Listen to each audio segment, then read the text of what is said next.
All right, Mr. Taliaferro TV, how's everybody doing out there? Carmelo Anthony, oh man. So here's an update on Carmelo Anthony's story with the Houston Rockets. The Thunder have granted him permission to talk to Miami and Houston and any other team that can find interest in Carmelo Anthony, or any other team that Carmelo can convince them to find interest in him. Right now, it's not looking too good for Carmelo Anthony. I'm just be honest with you. The only thing he has two things working for him in Houston. He has a good friend, Chris Paul, in Houston, and Houston is backed into a corner.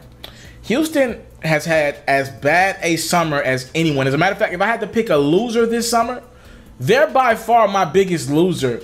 Them and Memphis, and maybe like Detroit.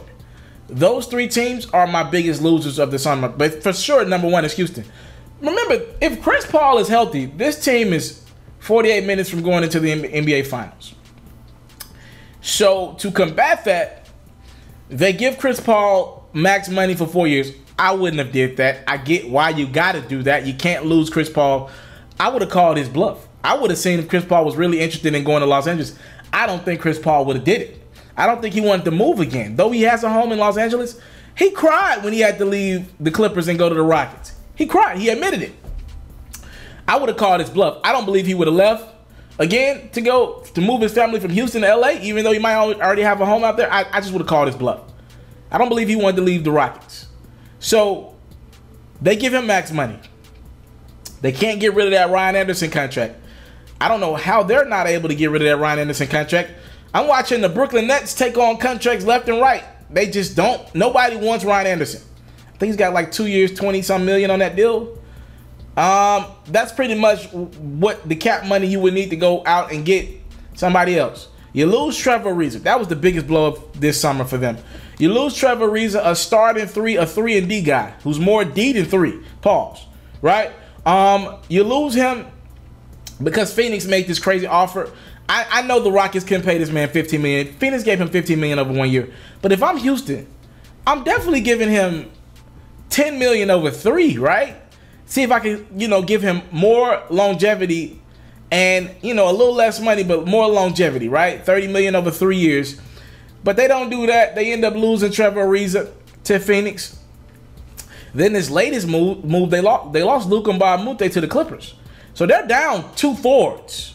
And I know Luke struggled in the playoffs, but Luka Mbamute and Trevor Ariza, these are 2 of your guys that you need to guard. You're in the West. Kevin Durant is in the Western Conference, ladies and gentlemen. Klay Thompson in the Western Conference. Jimmy Butler's in the Western Conference. There's a guy by the name of, you might have heard of him. He's from Akron, Ohio. His name's LeBron James. He just entered the Western Conference. He's a small forward / power forward. You're gonna need a guy to you're gonna need some help defending this guy, don't you think? So I think Houston has backed themselves in a corner, and they probably have no choice but to go get Carmelo. I can tell you this. I heard James Harden is not the biggest fan of getting Carmelo on that team. That's not what he would love. Guys say everything great about Carmelo Anthony to the media because they got a lot of respect for the brother, and they should have respect for Melo. He was a great ambassador for this game. He's been one of the reasons why the NBA has, after the Jordan era, and then you had the Kobe and Shaq era, this draft class with LeBron and D-Wade and Melo has essentially carried the league for 15 years. Mostly LeBron, but a little bit of Wade and Melo, right? So you got nothing but guys around the league have nothing but respect for Melo, but they don't want to play with him. They don't want to play with him. Say all the great things about him. They don't want to play with him.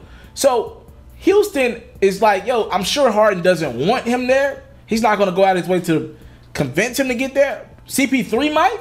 Harden won't. But they need somebody right now. They need a 3. They're going to probably have to change their whole entire format because this team was a defensive team. Whether you knew it or not, they were a top 10 defensive team last year. You lose Trevor Ariza and Luka Mbamute and bring in Carmelo Anthony, your focus is no longer defense. You just got to outscore everybody. And I'm not saying that couldn't happen. Melo rededicates his body. Who knows what he can do, right? And I think with Melo, I think he has made a lot of transitions and adjustments to his body over the last 2 to 3 years. It's just probably too late. Probably too late.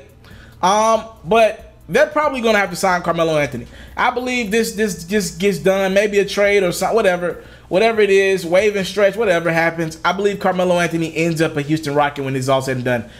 I will say this, though. If he doesn't end up on Houston, he probably can expect to be a free agent until somebody goes down. He might start the NBA season not on anyone's roster. There is not a lot of interest in Carmelo Anthony. You know, I said when I started this video off, I said the Thunder have granted him permission to talk to Houston and Miami. That's not because the Thunder care if Melo ends up a Rocket or a Heat.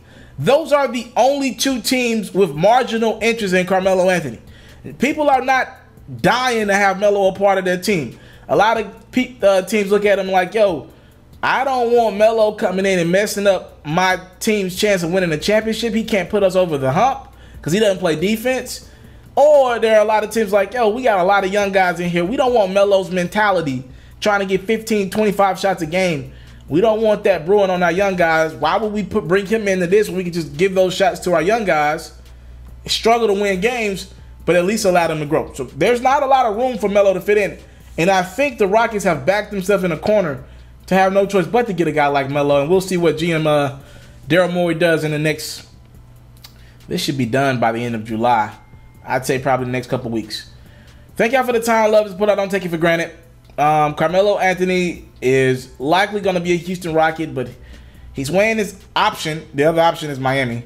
And interest for Melo is low. And I think the Rockets have no choice at this point in the game to sign him. There's not a lot available right now, and they don't have a lot of cap. The only reason why they can get Melo is because they can sign him for the veterans minimum, because he's probably going to get bought out.